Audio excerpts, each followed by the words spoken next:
17 kugeza kuri 24. Titire yaho hatubwiye ngo umugani w'umwana w'ikirara. 17 nuko yisubiyemo aribwira ati abagaragu ba data ni benshi kandi bahazwa n'imitsima bakayisigaza, naho jye inzara insinze hano, reka mpaguruke njye kwa data mubwire nti data nacumuye kuyo mu ijuru no mu maso yawe, ntibinkwiriye kwitwa umwana wawe, mpakambe nk'umugaragu wawe. Arahaguruka ajya kwa se, agituruka kure se aramubona, aramubabarira, arirukanka aramuhobera, aramusoma. Uwo mwana aramubwira ati data nacumuye kuyo mu ijuru no mu maso yawe, ntibinkwiriye kwitwa umwana wawe. Ariko sabwira abagaragu bati mwihute muzane vuba umwenda uruta iyindi, mumwambike n'impeta ku rutoki n'inkweto mu birenge, muzane n'ikimasa kibyibushye mu kibage turye twishime, kuko uyu mwana wanjye yari yarapfuye none akaba azutse, yari yarazimiye none dore arabonetse. Nuko batangira kwishima, tubwe cyane ngo amen. Yego, hanyuma intego y'ubutumwa bwiza tugiye kuganira ni intego ivuga ngo kwisubiramo. Kwisubiramo, kwitekerezaho, kwiyinira, kwisubiramo. Umukristo wese akwiye kwisubiramo, akareba ko acyujuje ibisabwa kugira ngo ajye mu gihugu cyo mu ijuru. Kwisubiramo, kwitekerezaho, mbese umuntu akareba ko acyujuje ibyangombwa by'umugenzi ugana mu gihugu cyo mu ijuru. Ngiyi intego numva twaganiraho muri uyu mwanya. Kwisubiramo, ukwiye kwisubiramo. Iyo turi ku ifunguro ryera, abashumba iyo bagiye kuduha igaburo batwigisha ijambo rivuga ngo wiyiniye ukisuzuma ntiwagibwaho n'urubanza. Umukristo rero mu buzima bwe akwiye gufata akanya akajya mu masengesho, cyangwa agafata akanya gatuza akisubiramo, akitekerezaho, akareba ko acyujuje ibyangombwa by'umugenzi ujya mu gihugu cyo mu ijuru. Mwibutse umuntu uri mu ndirimbo ya 424 mu ndirimbo zo gushimisha. 424 dirigente wo muri iya korari yiganjemo abajene. Iyo ndirimbo ni iyi ivuga ngo iki? Mushumba aragitsinze, tuvuge ngo Imana imuhe umugisha. Dirigente ubwo nyine muri repetition gire uburyo muhera ku ya mbere mugeze ku ya 400 muririmba igitero kimwe. Hari umuntu muri iyo ndirimbo bavuga witwa nde? Nta bwenge.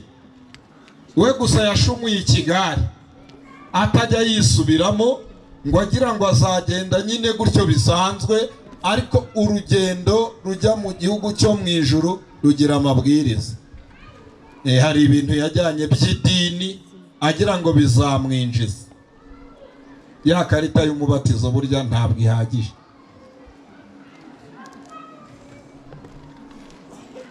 Rero dukwiye kwisubiramo. Abanyeshuri mukisubiramo, abaririmbyi bakisubiramo, abarimu bagenzi banjye bakisubiramo, abagenzi bajya mu gihugu cyo mu ijuru bakwiye kwisubiramo. Ni inkuru ndende ariko ntabwo ndi butinde cyane. Hano Bibiliya itwereka umugabo wari ufite abana babiri. ntago batwereka mama wabo, batwereka se. Aba bana babiri ngo umutoya w'umuhererezi yaje kubwira se, aramubwira ngo mbibyo ngomba umugabane wanjye.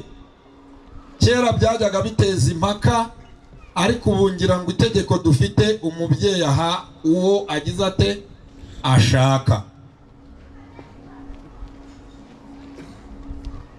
Hanyuma uwo mubyeyi ntabwo yigeze azuyaza. Ngiye kubicamo niruka kugira ngo ngeraho nshaka kuvuga. Yahise afata amatungo ye ayagabanya abo bana, no ku bindi buriya yagiye akoraho arabaha. Ariko Bibiliya ivuga ku matungo. Umwana mutoya w'umuhererezi ngo mu gihe gito yahise afata ibyo babahaye, afata umugabane we ngo ahita ajya mu gihugu cya kure, yigira mu mahanga ya kure.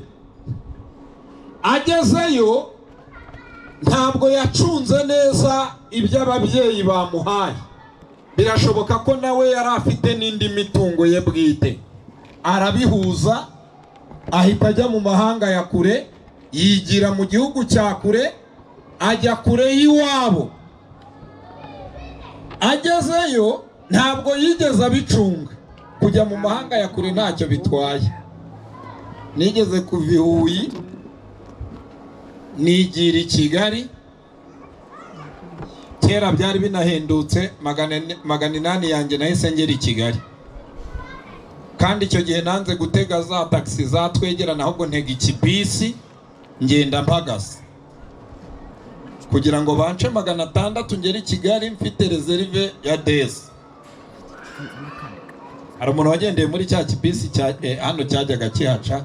Aya marinye nizo zahakoraga abari mu kigero cyanjye. Abatoya mwebwe ntago mubizi. Hanyuma jewe ngiye i Kigali, ntabwo naje gusa, naje kugaruka. Nagiye 9-6 ngaruka 2-3, niba atari 2-4 nzanya agakiza. Nazanya agakiza, naje narakijijwe. Hanyuma uwo mwana yagiye mu mahanga ya kure kwideplasa. Kuba umuntu yafata urugendo akagenda agiye guhaha ntacyo, ariko wagezeyo yipfushije ubusa, ngo afata bya bintu byose yari afite arabyaya, abipfusha ubusa, arabisesagura. Bajene yagiye mu Kiryabarezi. Kiryabarezi murakizi?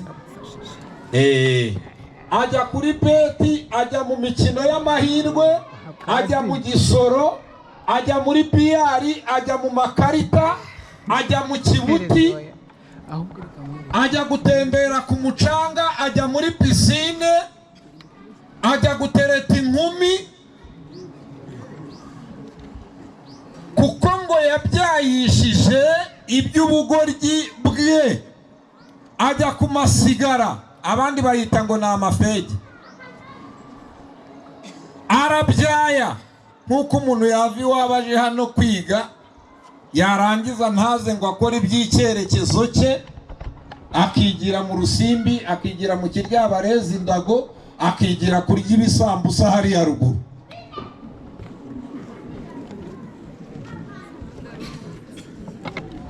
Sha mwige mushyizeho umwete.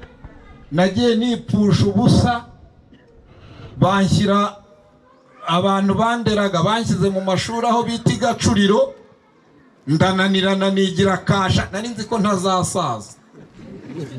None ubu kugira ngo mfate note munsi mpagarara munsi yinuze y'ikibaho kugira ngo mbashe kuhabona muri metero zingahe simba mbibona. No mu ishuri usanga banse. Mwige mukiri bato, kwiga ukiri muto biraryoha. Mwe kwipfusha ubusa, mwe kurangara, mwige mukiri bato, muzabe ba meya, muzabe ba guverineri, muzabe abenjeniyeri bakomeye, abapilote b'indege. Muba abenjeniyeri, mujye mwubaka amasitade, mugere ku rwego rwa Mose, mujye mwubaka ibintu mubihereye hasi mu mazi, muvuge ngo bizaba.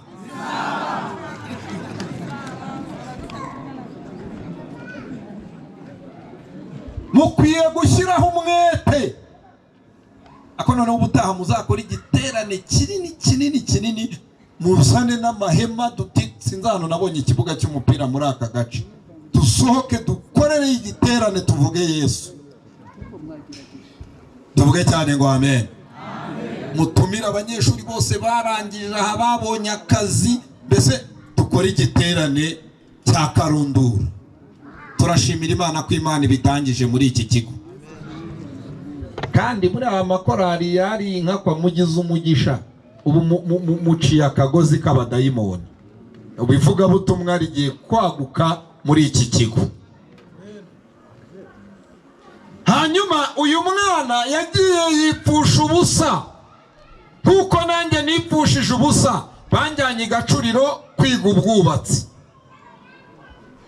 muri sefuje yaho i Kigali, mba mbivuyemo.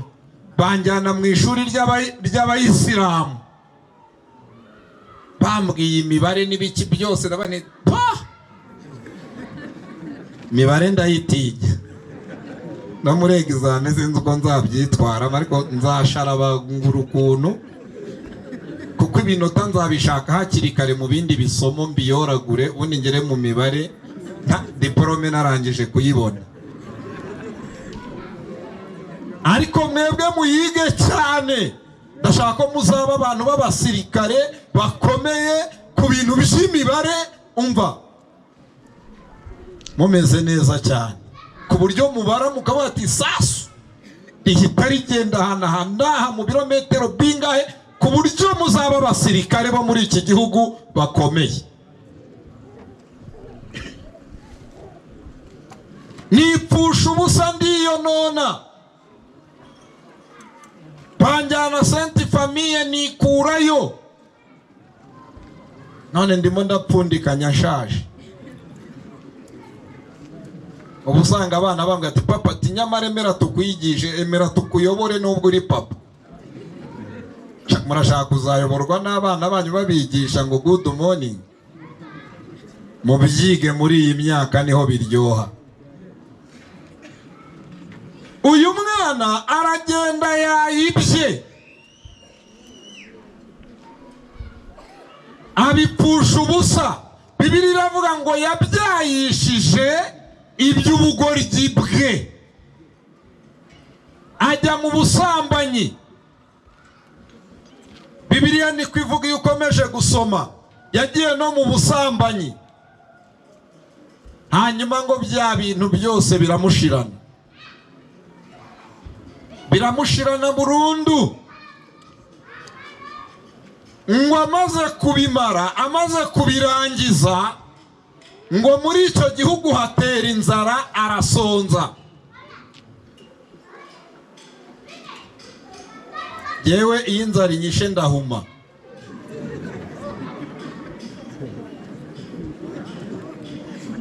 Ndahuma, iminwa igashishuka, nkumva ibintu byishinze hano mu mbavu. Nakubitamo igicapati nkumva igicumu cyaraha kivuyemo.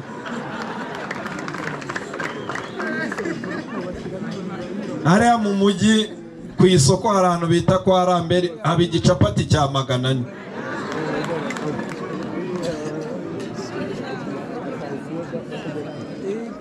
Sha kera cyaguraga desa, none barurije cyageze kuri 400.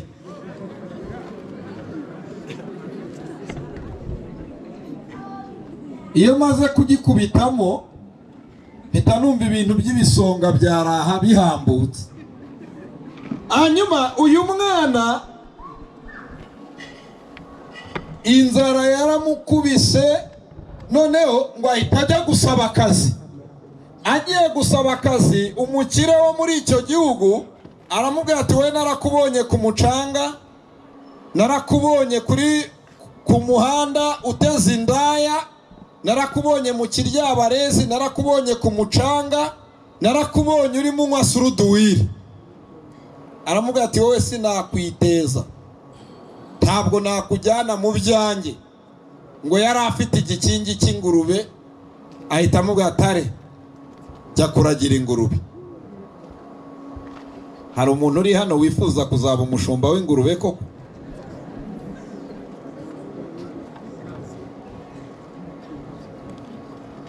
Muvuge ngo turabyamaganye mu izina rya Yesu, no ku bana bacu no ku miryango yacu tubyirukanyeho mu izina. Uyu mwana agiye kuragira ingurube, ubwo hari ibintu byinshi nagiye nsimbuka nzigishirizaho mu rusengero. Umunsi nagarutse ngo uwo mwana ngo ageze muri izo ngurube, ngo yifuje no guhazwa n'iby'izo ngurube zaryaga, ngo ariko nabyo ntihagira ugira ubimuha.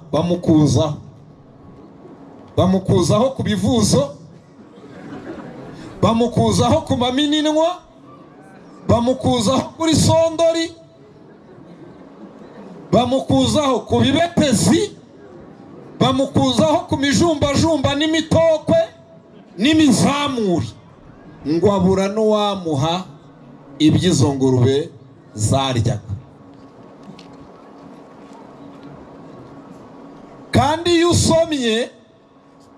iyo ukomeje ugasoma iri jambo ry'Imana, uhita ubona ko iwabo bari abakire, ariko kubwo kwipfusha ubusa. Biriya rero uyu mwana w'ikirara bisa n'umuntu usohotse mu nzu y'Imana. Iyo usohotse muri korali, iyo usohotse mu kidiyakoni, iyo wivanyemo ukikura, inyuma ni habi, inyuma ni habi. Kandi igitangaje, twaje mu rusengero tumerewe nabi. Tugeze mu rusengero Imana iduha umugisha. Tugeze mu nzu y'Imana, tugeze mu murimo w'Imana, Imana iduha umugisha. Kera nkigera mu mujyi wa Kigali, najyaga njya muri puberi z'abakire nkatoragura ibikweto, iby'abakobwa, ibidasa, mu Kiyovu muri 96-97 hariya Saint Michel no kuri Peneri niho nabaga, ibikweto by'abakobwa. Noneho ngize ngo ndijajaye, ngura izitwa DH, zaguraga wisi. DH murazizi, dupano ducayini twa fake. Nigeze no kwambara izitwa Tigana, narazambaraga zikankeba bene hano, ngo ubwo ntangiye gusirimuka. Ndibuka mvi Kigali bwa mbere nk''98 nje gusura ababyeyi Huye, igikapo nazanye n'ambaraje ya senkani, imwe yabaga iriho karindari, murayibuka? Ariko shangeze mu nzu y'Imana, abantu bakiriye Yesu mwamukomeye amashyi. Yesu mumwimye amashyi we, muyamuhe.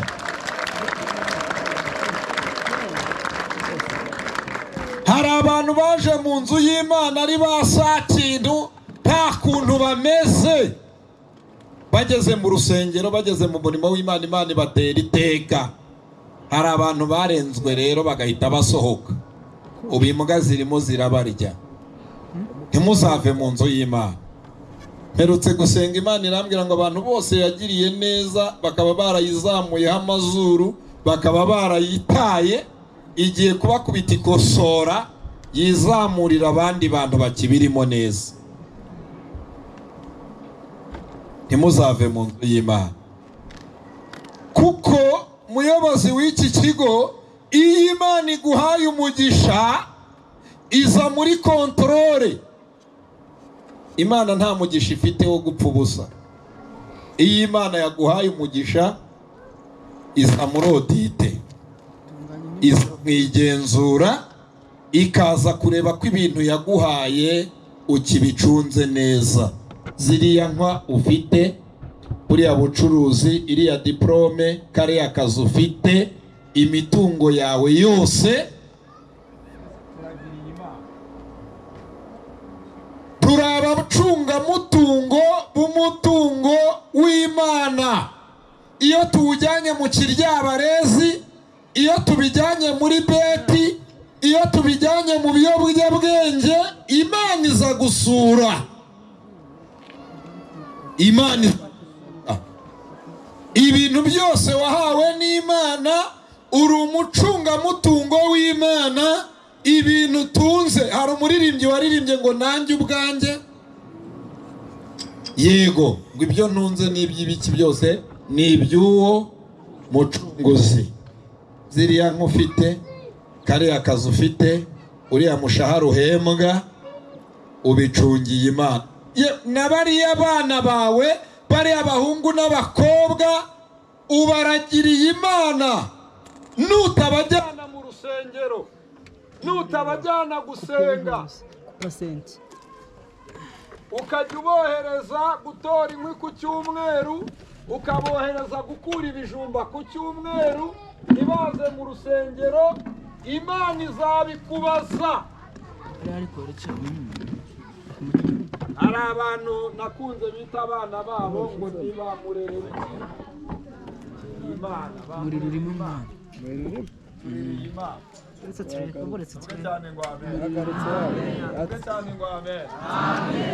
Hanyuma rero uyu mwana biriya bintu yaye, iriya nzara yagize irakomoka yuko atafashe ibintu neza ababyeyi be bamuhaye. Natwe iyo dufashe iby'Imana tukabipfusha ubusa, tukabyaya, Imana iradukurikirana. Hari abantu bajya bavuga ngo Imana ni inyempuhwe, ngo Imana ngo ibiki n'ibiki, yakudiha.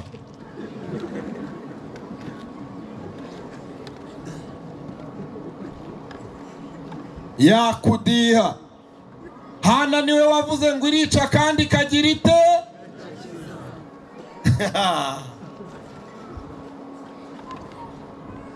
Uyu mwana ibintu byose arabyaya, ahita ajya kuragira ingurube, kandi byaraziraga mu Bisiraheli, cyari ikizira. Noneho yifuza guhazwa n'iby'izo ngurube zaryaga, nabyo arabibura. N'umuntu uvuye mu rusengero, n'umuntu uvuye mu murimo w'Imana, nawe ahita barubebe, abamayibobo, abigicamuke, abigihomora. Niyo mpamvu rero abafashe Yesu ntibuzamurekure. Hanyuma aho twasomye, ngana ku musozo, sinshaka gutinda, uyu mwana agira ubutwari, agira igitekerezo cya kigabo, afata umwanzuro ngo agira ate? Yisubiramo. Abantu benshi muri iyi minsi, abakobwa benshi muri iyi minsi, abagabo benshi, abasore n'abamama, babuze ikintu cyitwa kwisubiramo. Uyu mwana yisubiyemo,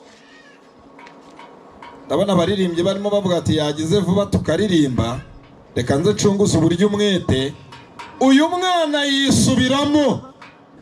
Jamari, ikintu cyo kwisubiramo burya nibwo bukristo. Nibwo bukristo.